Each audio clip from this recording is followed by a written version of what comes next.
Letter number 7, The Separation Barrier. Among the photographs taken during my periodic excursions outside East Jerusalem and Ramallah, where most of my work keeps me, I have several of the so-called separation fence, the construction of which commenced about the time I first arrived in mid-2002. Most of the attention both inside the affected areas and internationally has been on the construction between the State of Israel and the occupied territory of the West Bank. But there is a second fence almost overlooked, that running between the eastern edge of the West Bank and the State of Jordan. In most respects, the two fences do not vary. They take a path that often has little to do with recognized political boundaries. They are huge public works, from their size alone, unlikely to be soon dismantled. The western fence generates controversy because of its proximity to the settlements Israel erected inside the area designated for a Palestinian state. Specifically, the fence line, where it can be accomplished without great inconvenience, zigs and zags, so that resident Israelis, regardless of status, will be on the Israel side of the barrier.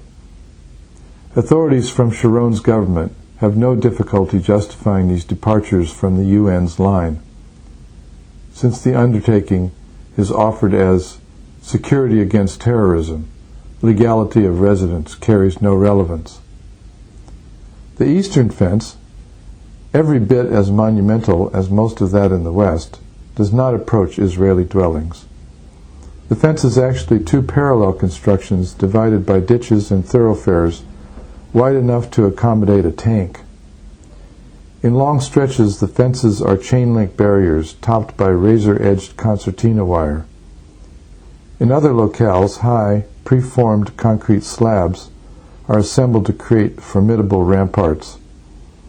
All forms are equipped with sensors, motion and contact, informing Israeli monitors of attempts to tamper with or cross the barrier. The distinction between eastern political boundary and fence line stands out to even a casual observer. With minor exception, the border between Jordan and a future Palestinian state consists of the River Jordan. But the fence in this direction departs significantly from the line of the river. Doubtlessly for a multitude of reasons, topography, construction cost, convenience, security, and so forth come to mind, the fence swerves as much as several miles into the West Bank. The consequence is that some Palestinian villages, olive groves, and growing fields now rest on the Jordan side of the boundary. As on the western side, where notoriously children have been cut off from schools and playing fields, Palestinian farmers now find themselves unable to reach groves of olives they have harvested for generations. Despite occasional government protestation that the separation fences are temporary and that political factors play no role, that is, the cordon is to be dismantled upon the cessation of attacks by Palestinians, few believe it is not a de facto legal border in the process of creation. The words of Ehud Olmert, Vice Prime Minister and Minister of the Israel Lands Authority, give credence. The formula for the parameters of a unilateral solution are to maximize the number of Jews, to minimize the number of Palestinians, not to withdraw to the 1967 border, and not to divide Jerusalem. The comment, not to divide Jerusalem, will strike Palestinians as especially disingenuous, since the barrier's excursion about Jerusalem takes particular pains to enfold Israeli settlements, while simultaneously fencing out Palestinian neighborhoods from municipal borders. As noted by critics, the fence will profoundly change the lives of more than 100,000 people, particularly in northeast Jerusalem, cutting off Arabs from the center of their existence in Jerusalem. Following the 1967 war and the swift annexation of East Jerusalem to Israel, the population of the city's eastern half have held blue ID cards identifying them as Jerusalem residents, though Israeli citizenship is, of course, denied. Until now, persons with blue IDs move with the freedom denied West Bankers. That expedition to the Old City to visit a favorite restaurant or look for special fabric will now become impossible or extremely arduous. As Sharon's likely successor, Olmert carries the banner for what has come to be termed the unilateral solution, at its heart driven by the assumed realities of demography.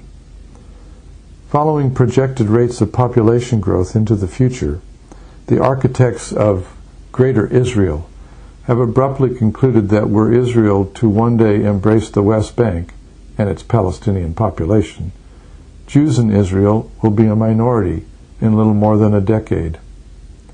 Yasser Arafat is supposed to have said the Palestinian womb is his greatest weapon.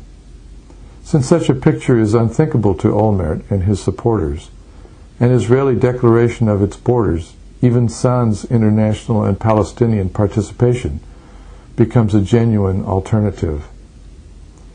There are those in Israel who do not shy from advocating a different course, discreetly termed transfer, ethnic cleansing having gotten rather bad press in recent times.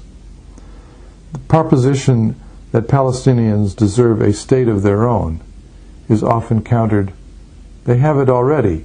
It's Jordan." A year ago, when returning from a visit to Gaza, I asked a blue card colleague to translate a bumper sticker in Hebrew on the automobile in front of us. "Transfer equals peace," was his reply.